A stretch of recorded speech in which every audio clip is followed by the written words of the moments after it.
రెండేళ్ల కాంగ్రెస్ పాలనలో ప్రజలకు ఒరిగిందేం లేదని అన్ని వర్గాల ప్రజలు అష్టకష్టాలు పడుతున్నారని విమర్శించారు యాదగిరిగుట్ట 2వ వార్డు బీఆర్ఎస్ అభ్యర్థి పాపట్ల నరహరి.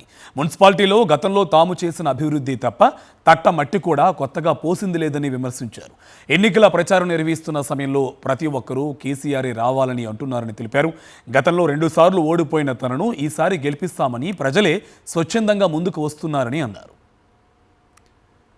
యాదగిరిగుట్ట 2వ వార్డులో అత్యధిక మెజారిటీతో గెలవబోతున్నట్లు ధీమా వ్యక్తం చేస్తున్న నరహరితో మా correspondent Ashok face to face. అధికార పార్టీకి జీటుగా బీఆర్ఎస్ కూడా ఎన్నికల ప్రచారం నిర్వహిస్తున్నటువంటి నేపథ్యంలోనే గెలిపే లక్ష్యంగా పనిచేస్తూ కూడా క్షేత్రస్థాయిలో పోటీ చేస్తున్నటువంటి అభ్యర్థులతో పాటు పార్టీ క్యాడర్ కూడా ఇంటింటికి తిరుగుతూ కూడా ఎన్నికల ప్రచారం నిర్వహిస్తున్నటువంటి పరిస్థితి ఉంది. ప్రస్తుతం మనతో పాటు యాదగిరిగుట్ట మున్సిపాలిటీలో రెండో వార్డు అభ్యర్థిగా పోటీ చేస్తున్నటువంటి పాపట్ల నరహరి ఉన్నారు. చెప్పండి, అంటే ప్రధానంగా ఓటర్ల దగ్గరికి వెళ్ళినటువంటి క్రమంలోనే గతంలో చేసినటువంటి అభివృద్ధితో పాటు ప్రస్తుతం ఏమి హామీలు ఇస్తున్నారు, ఎట్లా ఉంది స్పందన? నమస్కారం అండి. ఈరోజు మరి 2వ వార్డు అభ్యర్థిగా నేను పోటీ చేస్తున్నాను. నా పేరు పాపట్ల నరహరి.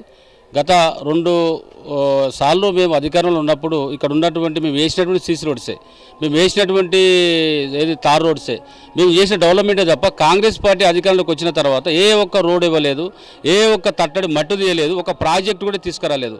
ఇవాళ కేసీఆర్ గారు చేసినటువంటి పనులు తప్ప ఏమీ లేవు. గత కేసీఆర్ గారు చేసిన పనులే మమ్మల్ని గెలిపిస్తాయి.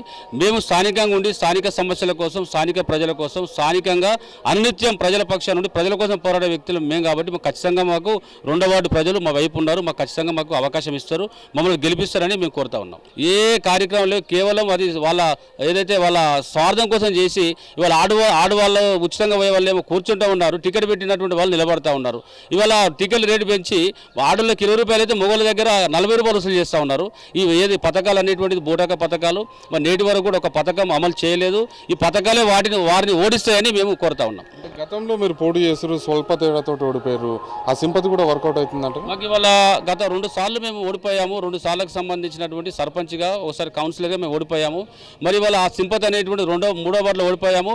2వ వార్డులో కూడా వాళ్ళు ప్రజలు ఏమంటా ఉన్నారంటే, మీరు 2 సార్లు ఓడిపోయారు, ఖచ్చితంగా మీకు ఎంత ఎవరున్నా మీకు ఖచ్చితంగా మీకు అవకాశం ఇస్తాం, మీకు ఖచ్చితంగా గెలిపించి మేము ఈ యొక్క వార్డులో మీ ద్వారా మేము అభివృద్ధి చేసుకుంటామని మాకు ఇవాళ 2వ వార్డు ప్రజలు చెప్తా ఉన్నారు.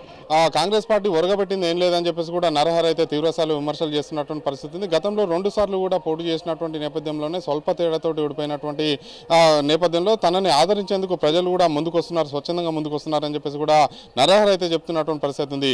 తనను గెలిపిస్తే ఖచ్చితంగా వార్డు అభివృద్ధి కోసం నిరంతరం కృషి చేస్తానని చెప్పేసి కూడా ఆయన హామీ ఇస్తున్నారు. ప్రజల నుంచి కూడా మంచి స్పందన లభిస్తుందని చెప్పేసి కూడా చెప్తున్నటువంటి నేపథ్యంలోనే 2వ వార్డు నుంచి భారీ మెజార్టీతో గెలవబోతున్నానని చెప్పేసి కూడా నరహరి అయితే ధీమా వ్యక్తం చేస్తున్నారు. నేను శ్రీనివాసరావు, పాషమా అశోక్ రెడ్డి, సాక్షి టీవీ, యాదగిరిగుట్ట.